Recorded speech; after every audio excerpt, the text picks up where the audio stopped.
The vast majority of missing is due to improper trigger control. And one of the easiest ways of teaching a student proper trigger control is by doing trigger drills. As you just saw, Kyle was aiming the pistol and I was doing the trigger control. This does a couple of things. Once the student understands sight alignment and sight picture, which are easy concepts to grasp, where they mess up is they disturb that when they pull the trigger. So by me pulling the trigger, they don't know when the gun's going to go off, so they can't anticipate the recoil, and they won't pull the trigger too hard and get dipping problems or push the gun away from their trigger finger by having too little finger on the trigger. Once they get hits with me pulling the trigger, they realize that they are actually aiming properly and that they're doing half the job of getting the hit, and that if they were missing previously, the problem was because they were improperly pulling the trigger. So this trigger drill shows them that immediately.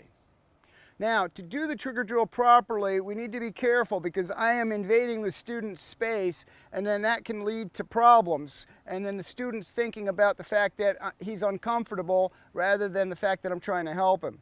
So a couple of things you need to think about are your personal space. Now, his personal space is the biggest in front of him and smallest on the side. Same thing with me. My personal space is the biggest in front of me. So if I stand here, my personal space is overlapping his and it's uncomfortable. So I actually want to turn here so that my personal space is going past him. Now I need to touch him on the back to have something to anchor against when I'm pulling the trigger. So I'm going to put my left hand on his shoulder blade. I want as minimal amount of contact with him as possible. So I'm going to just put the heel of my hand on his shoulder blade. Now, before I do any of this, before I touch him, I'm going to say, for the purpose of this drill, I'm going to have to go hands-on. Are you comfortable with that? And once I get compliance with the student, then I can go hands-on. So minimal contact on the shoulder blade. Then when he extends the pistol, I'm going to have him keep his finger up on the frame in the register position, and then I'm going to put my index finger on the trigger, and I'm going to put my thumb on the back of his hand so I can do a squeezing motion. Now I've got to be careful I don't put it too high up and get it in this path of the recoiling slide or the reciprocating slide. And I'm actually looking uprange away from him. If I'm doing everything right and he's doing everything right, I don't need to look at the gun, I don't need to look at the target. Now I'm going to slowly press the trigger straight back. Because I'm not aiming, it really isolates the trigger pull for me, and I can really concentrate on slowly pulling the trigger back.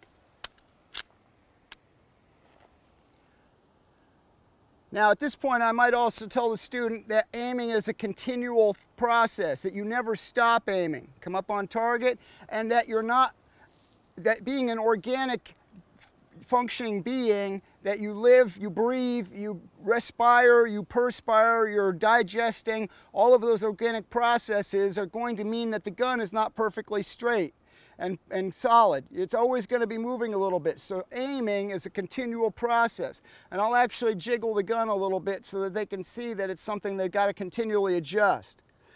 And then I'm going to talk to them a little bit.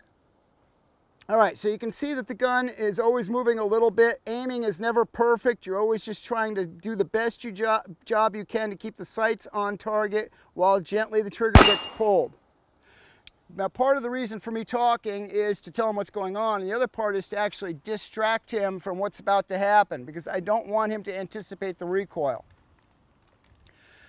Once I've got a couple of shots that way, then I'm going to teach his finger what it feels like to do a trigger pull.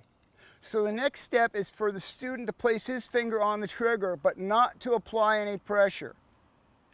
I'm going to put my finger on top of his, and I'm still going to do the trigger pull, but he's going to feel exactly what the trigger pull should feel like. Go ahead and bring up gun up on target, place your finger on the trigger, but do not apply any pressure. Once again, I'm being careful of my personal space, that I'm not invading his. I'm going to put my finger on top of his. This can be a little difficult on some pistols. There may not be enough room, but you do the best you can. Place just the heel of my hand on his shoulder blade and slowly, gently press the trigger. Now I may talk to him about how I'm doing that. I may say that I count to myself 1, 2, 3, and as I'm counting, I'm slowly increasing the pressure on the trigger. At some point, the trigger is going to release the sear and the gun will fire.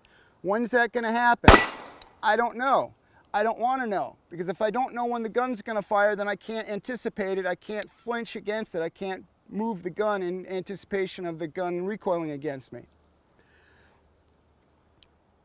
Same thing, we're going to slowly increase the pressure, straight back, 1 ounce at a time.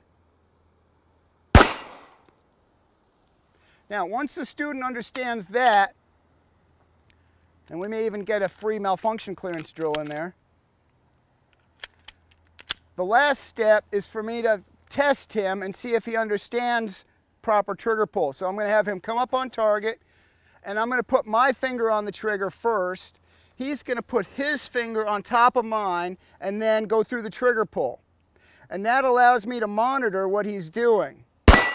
And I can feel whether he's pushing straight back or not, and whether he's gradually increasing the pressure on the trigger.